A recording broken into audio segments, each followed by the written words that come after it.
సన్న బియ్యం తినాలి, నా దళితులు బలైన వర్గాలు పేద వర్గాలు కూలీలు చేసుకుంటుంటే వాళ్ళు కూడా సంతోషంగా సన్న బియ్యం తినాలన్నటువంటి ఉద్దేశంతో ఆనాడు ఇందిరాగాంధీ గారు మన కాలనీ ఆలోచన చేసిందో ఇందిరమ్మ ఏ ఉద్దేశంతో చేసింది?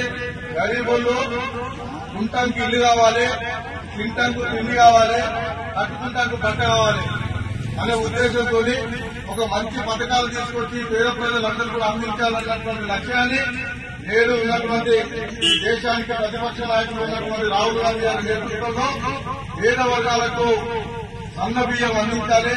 ప్రతి రేషన్ కార్డులో ఉన్నటువంటి రేషన్ కార్డు దానికి 6 కిలోలు అంటే ప్రభుత్వం 50 రూపాయలు విలువైనటువంటి బియ్యాన్ని ఒక్కొక్క ఇంటిలో ఒక వ్యక్తికి 6 కిలోల బియ్యం ఉచితంగా ఇచ్చినటువంటి ప్రభుత్వము రేవంత్ రెడ్డి గారి ప్రభుత్వం.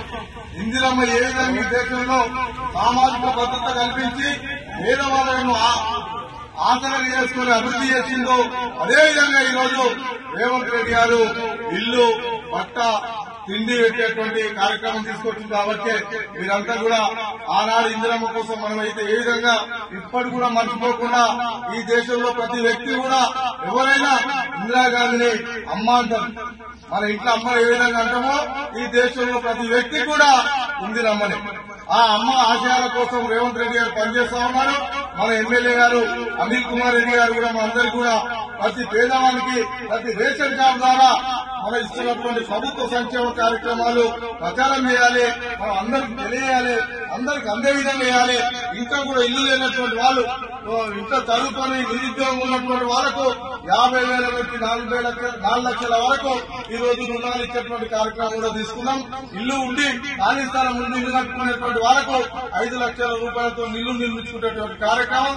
అదేవిధంగా చాలా మంది ఇళ్లలో పెళ్లిళ్ళైనటువంటి వాళ్ళకు 10 సంవత్సరాల కాలంలో కేసీఆర్ ప్రభుత్వంలో ఒక్క రేషన్ కార్డు కూడా ఇవ్వలేదు.